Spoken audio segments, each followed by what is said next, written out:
Now, in the previous episode, we finally took out the heads to find some shocking results. Oh my god. We found the reason to why this car was overheating, and it was not the head gaskets. It was this thing right here. So the M112 engines have two rubber seals for the coolant hoses going into the engine right by the timing case. And these are known to fail. And when they do, they end up in the coolant chambers by the pistons like so. And the only way to access them is by removing the timing case.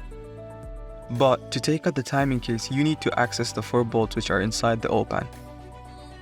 For me, this only meant one thing. I had to pull out the engine. But before I got to this conclusion, I went ahead and started cleaning up the carbon from the pistons. I used some paper towels and soaked them with carbon remover and let them sit overnight. This helped the cleaning process move 10 times faster. At this point, my goal was to take out the timing case with the engine inside the car. I didn't realize how tough it would be, so I went ahead and tried to remove the harmonic balancer. As you saw, I used an old timing belt and tied it to the balancer to create resistance.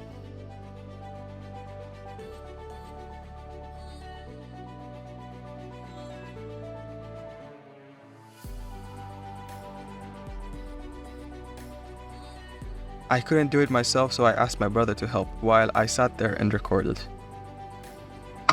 Yes! Yes! Yes! Yes! Yes!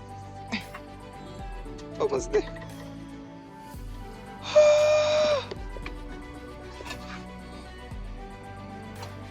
Almost got it, almost got it. Yes! We saved $100. See, what I meant by that is, there's a special tool that holds the balancer in place to help you open it. But this thing was worth $200+ after tax and shipping, and I was not having that for a tool I was only going to use once. And that right there is how you save $100 for a tool you're only going to be using once. With that out, next up is to just unbolt the balancer. Remove the jig we just used, and it should pop right off. We can then focus on the next thing, the coolant lines. Then after that, we can remove the power steering hydraulic reservoir.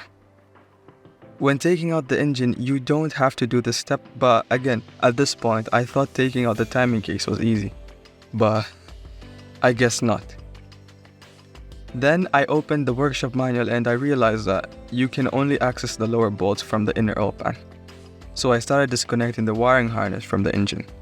First was the AC compressor.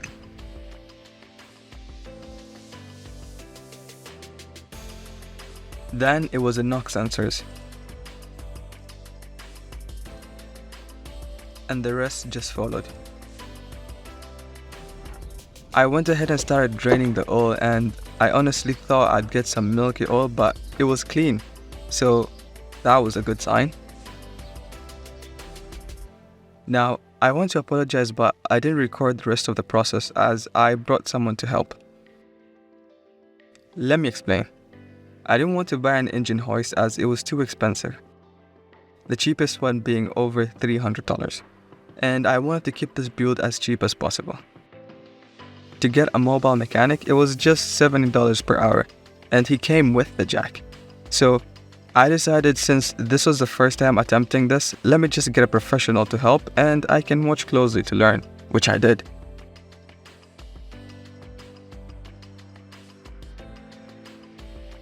As you can see, we finally have the engine out. Now the next thing to do is get a stand, separate the engine from the transmission, put this thing on a stand, and we can start finally working on this thing. It actually looks so much smaller when it's outside of the car. And yeah, I guess that's the only thing that we gotta do next. So, in order for you to separate the engine from the transmission, the first thing you have to do is separate the flywheel from the torque converter. And you have a tiny hole just under the engine where you can access these bolts. I would suggest taking them out while the engine is still in the car. That way, it's easier to access, and if you don't have an engine hoist, I'd suggest doing it this way. So I had to work with what I got, and we ended up lifting up the engine and setting it up on jack stands. we had to maneuver it so we could access the bottom side easily. And as you can see, I was checking if it was sturdy, but I was not impressed.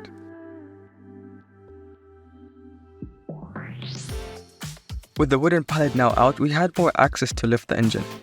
And as I was not impressed with the stability, I decided to add another stand in the back.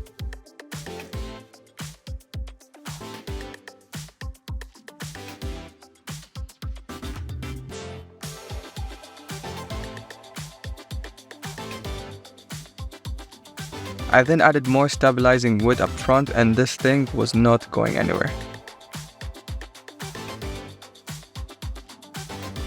What I'm going to attempt to do is very unsafe. Please don't try this at home. But I needed to check for clearance underneath. And this is me trying to justify my actions.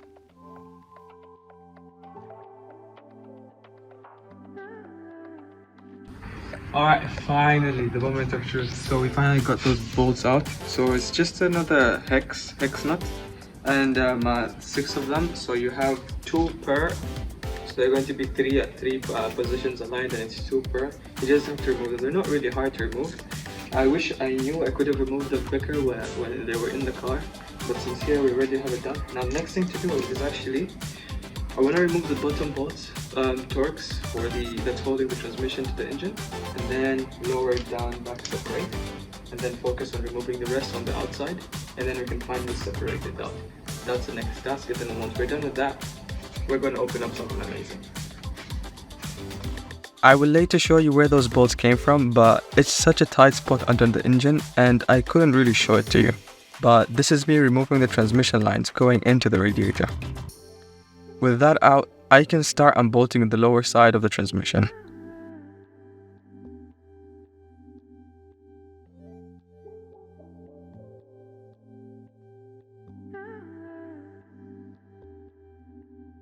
And then we can lower it back down.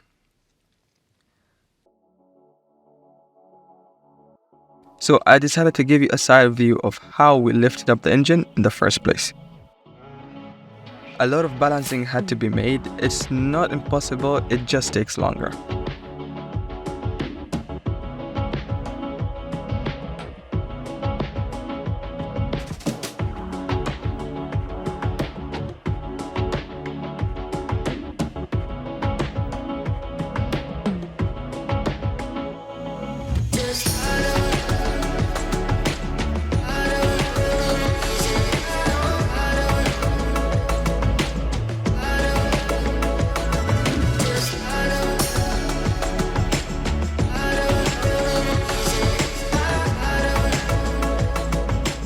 Now that the engine is back down, we can start unbolting the rest of the bolts holding them together.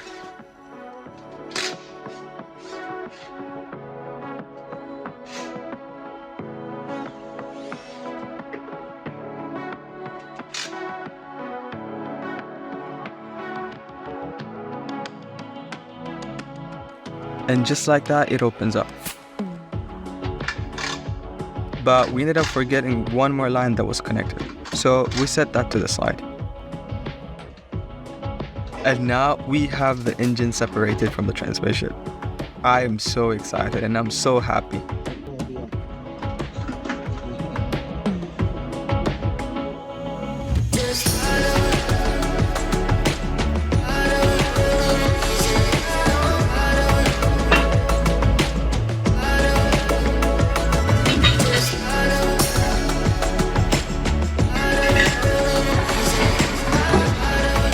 I just want to give a huge shout out to today's sponsor, me. Make sure to leave a like on this video before we continue. We're about to do some epic stuff with this. Now we already have the engine stand built up. This is an IKEA flat pack. Amazing deal on this as well. The guys really hooked me up on this one. So the next step is actually just bolt this to the engine, and then one way or another try and carry it up here. As you can see, we're not that strong, and my brother is not home. He's not gonna be there tomorrow, so we're gonna have to figure something out. So honestly, stay tuned. I actually didn't show you what it looked like after we opened it up. It was actually really easy, super easy. As you can see, we have the flywheel right here, it was connected to the torque converter, and if you come over this side, so remember those bolts, bolts I was talking about that you could open from the bottom from here. So they actually connected right here, so you'd have two, and they'll connect to the flywheel right here.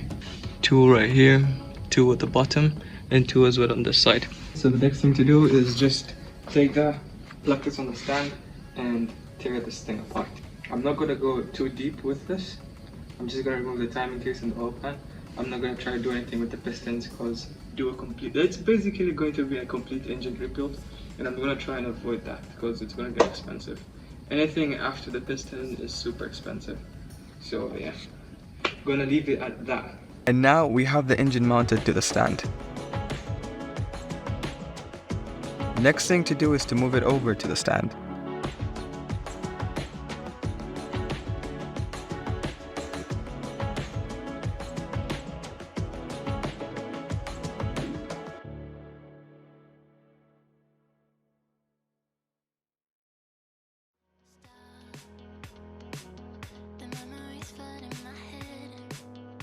And we finally have it on the stand.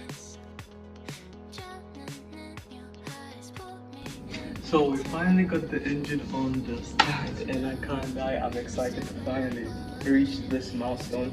It's taken me over a month plus.